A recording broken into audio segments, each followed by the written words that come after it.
കണക്കിട്ട് ദിവസങ്ങൾ എത്രയായി ആ വാപ്പാന്റെ ഖബറിന്റെ അരികിലൊന്ന് വന്ന് ദുആ ചെയ്യാൻ എന്റെ പൊന്നുമോനെ നിനക്ക് മനസാന്നിധ്യം ഉണ്ടായിട്ടുണ്ടോ? വർഷങ്ങളായി ഉപ്പ മരിച്ചു, ഉമ്മ മരിച്ചു. എവിടെയാണ്? പായിപ്പാട് പള്ളിയുടെ ഏത് ഭാഗത്താണ് അടക്കിയിരിക്കുന്നത് എന്നുപോലും അറിയാതെ വളരെ വിഷമത്തിലാണ്, പ്രയാസത്തിലാണ്.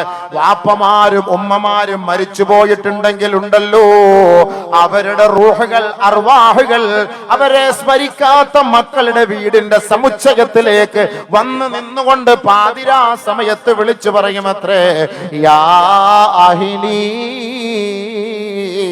വയാ ഔലാദി വയാ ഖാരിബി വയാ മൻ ലബിസു സിയാബനാ വയാ മൻ സകനൂ ബുയൂതനാ فهل منكم من أحد يذكرنا ويتفكرنا ونحن في غربة في حصن طويل وحزن شديد اذكرونا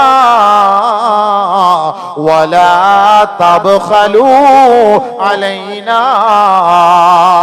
എന്റെ മുന്നിലിരിക്കുന്ന ഈ ആയിരക്കണക്കായ ആണും പെണ്ണുങ്ങളും ഉമ്മയും ഉപ്പയും സഹോദരി സഹോദരങ്ങൾ ഓർത്തോ, നിങ്ങളുടെ കുടുംബത്തിൽ നിന്ന് ആരെങ്കിലും മരിച്ചു പോയിട്ടുണ്ടെങ്കിൽ അവരെ കുറിച്ച് നിങ്ങൾ സ്മരിച്ചിട്ടില്ല, അവർക്ക് വേണ്ടി ഒരു സദഖകൾ നിങ്ങൾ ചെയ്തിട്ടില്ല എങ്കിൽ അവരുടെ ആത്മാവ് നിങ്ങൾ ഇന്ന് താമസിക്കുന്ന വീടിന്റെ സമുച്ചയത്തിൽ വന്ന് നിൽക്കുമത്രേ. അവിടെ വന്ന് നിന്നുകൊണ്ട് വളരെ ദുഃഖത്തോടെ, വളരെ വ്യസനത്തോടെ, വളരെ വിഷമത്തോടെ, വളരെ രോദനത്തോടെ ആ ആത്മാവ് വിളിച്ചു പറയുന്നതാണ് ഞാൻ നിങ്ങളുടെ മുന്നിൽ അവതരിപ്പിച്ചത്. അവർ വിളിച്ചു പറയുകയാണ്, യാ അഹ്ലി, എന്റെ കുടുംബക്കാരാ. നമ്മുടെ നാട്ടിലൊക്കെ ഓരോ കുടുംബത്തിന് പേരില്ലേ? ആ പേര് വെച്ചിട്ടാണ് ആ റൂഹുകൾ വിളിച്ചു പറയുന്നത്, യാ അഹ്ലി, എന്റെ തറവാട്ടുകാരാ, വയാ ഖാരിബി, എന്റെ രക്തബന്ധുക്കളെ, എന്റെ കുഞ്ഞനുജന്മാരെ, അനുജത്തിമാരെ, എന്റെ കൊച്ചാപ്പമാരെ, മൂത്താപ്പമാരെ, എന്റെ മരുമക്കളെ, എന്റെ പേരക്കിടാങ്ങളെ. തീരുന്നില്ല, വയാമൻ സകനൂ ബുയൂതനാ, നിങ്ങളൊന്ന് താമസിക്കുന്ന വീട് ഞാൻ കഷ്ടപ്പെട്ട് ദുബായിൽ കിടന്ന് പണിയെടുത്താണ് എന്റെ വിയർപ്പ് ചോരയാക്കിയിട്ട് പണിത വീടാണ് കേട്ടോ. അതിലാണ് നിങ്ങൾ സുഖിക്കുന്നത്, ആ വീട്ടിൽ സുഖിക്കുന്ന മക്കളെ. ഞാൻ മരിച്ചു പോയപ്പോൾ എന്റെ വസ്ത്രം ധരിക്കുന്നവരെ, നിങ്ങളുടെ വാപ്പയായ ഞാൻ 2000 രൂപയുടെ ഷർട്ടാണ് ഞാൻ ധരിച്ചു കൊണ്ടിരുന്നത്. ഈ ഉപ്പ മരണപ്പെട്ടപ്പോ ആ ഷർട്ടിന്റെ ഉത്തരവാദിത്വം മക്കൾ ഏറ്റെടുക്കുകയാണ്. ഇതെന്റെ വാപ്പാന്റെ ഷർട്ടാണ്, ഇതെന്റെ വാപ്പാന്റെ മുണ്ടാണ്, ഇതെന്റെ ഉമ്മാന്റെ മാക്സിയാണ്, ഇതെന്റെ ഉമ്മാന്റെ പർദയാണ്. ഉമ്മ ദുബായിൽ നിന്ന് കൊണ്ടുവന്നതാണ്, ഉപ്പ അമേരിക്കയിൽ നിന്ന് കൊണ്ടുവന്നതാ.